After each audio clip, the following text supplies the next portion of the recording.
আসসালামু আলাইকুম ভিউয়ার্স, কেমন আছেন সবাই? আশা করি সবাই অনেক ভালো আছেন। আজকে আমি বাসায় মাত্র 2টা ডিম দিয়ে মোগলাই পরোটা তৈরি করেছি। চলুন মোগলাই বানানোর রেসিপিটা আপনাদের সাথে শেয়ার করি। এখানে আমি নিয়ে নিয়েছি 2টা ডিম ও পেঁয়াজ কাঁচামরিচ কুচি। এবারে পেঁয়াজ এবং কাঁচামরিচ কুচি আমি একটি বাটিতে ঢেলে নেব। দিয়ে দিব সামান্য পরিমাণে লবণ। লবণটা দিয়ে আমি পেঁয়াজ কাঁচামরিচ ভালো করে চটকিয়ে নিব হাত দিয়ে। তারপরে দিয়ে দিব ভেঙে রাখা 2টা ডিম। ডিম 2টা দিয়ে আমি এবার পেঁয়াজ কাঁচামরিচের সঙ্গে ভালো করে মিশিয়ে নেব।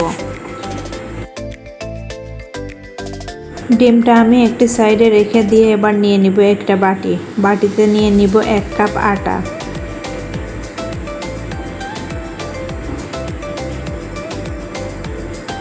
দিয়ে দিব সামান্য লবণ। এবারে দিয়ে দিব সয়াবিন তেল।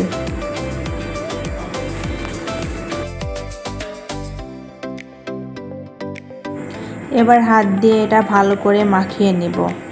কিছু সময় মাখানোর পর আমি দিয়ে দিব অল্প পরিমাণে পানি। আমি এখানে একবারে বেশি পানি দিব না, অল্প অল্প করে পানি দিয়ে আমি আটাটা ভালো করে মেখে ডো তৈরি করে নিব।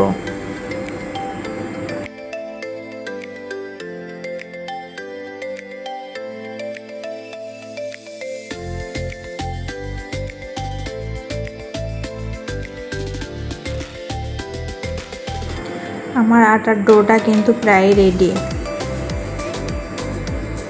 এবার আমি এখান থেকে অর্ধেকটা আটার ডো নিয়ে একটি রুটি বেলে নিব। রুটিটা কিন্তু বেশি পাতলাও করা যাবে না, আবার বেশি মোটাও করা যাবে না।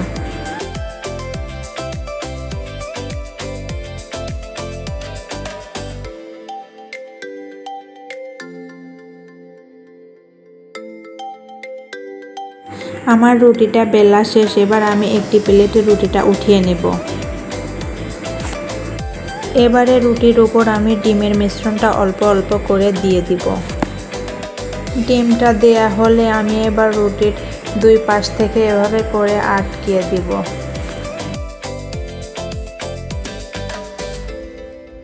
উপরে অল্প একটু ডিম দিয়ে দিব যাতে মুখটা ভালো করে আটকে যায়। এবার চুলায় একটি ফ্রাই প্যান বসিয়ে দিয়েছি তেল। তেলটা গরম হলে আমি পরোটাটা দিয়ে দিব। প্রথমে আমি পরোটার এক সাইড ভালো করে ভেজে নিব। এবার পরের পার্টটা আমি উল্টে ভেজে নিব। মোগলাইটা লাল না হওয়া পর্যন্ত আমি এভাবে উল্টে পাল্টে 2 পাশ ভেজে নিব।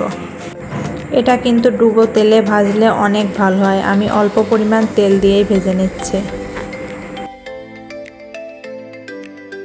দেখুন আমার মোগলাইটা কিন্তু প্রায় ভাজা শেষ হয়ে গিয়েছে। 2 সাইডটাই কিন্তু লাল করে ভাজা হয়ে গিয়েছে। এবার আমি চুলা থেকে নামিয়ে নিব। দেখুন আমার মোগলাইটা কিন্তু অনেক সুন্দর হয়েছে। এবার আমি মোগলাইটা কেটে পরিবেশন করব। দোকান থেকে কেনার চেয়ে আপনারাও বাসায় চাইলে এভাবে 2টা ডিম দিয়ে মোগলাই তৈরি করে নিতে পারেন। 2টা ডিম দিয়ে কিন্তু বাসায় 2টা মোগলাই পরোটা তৈরি হয়ে যায়। আমার রেসিপিটি যদি আপনাদের ভালো লাগে তাহলে আমার চ্যানেলটি সাবস্ক্রাইব করে পাশে থাকবেন। ভিডিওতে যদি কোনো ভুল ত্রুটি হয় তাহলে ক্ষমার দৃষ্টিতে দেখবেন। ভিডিওটি দেখার জন্য সবাইকে অনেক ধন্যবাদ।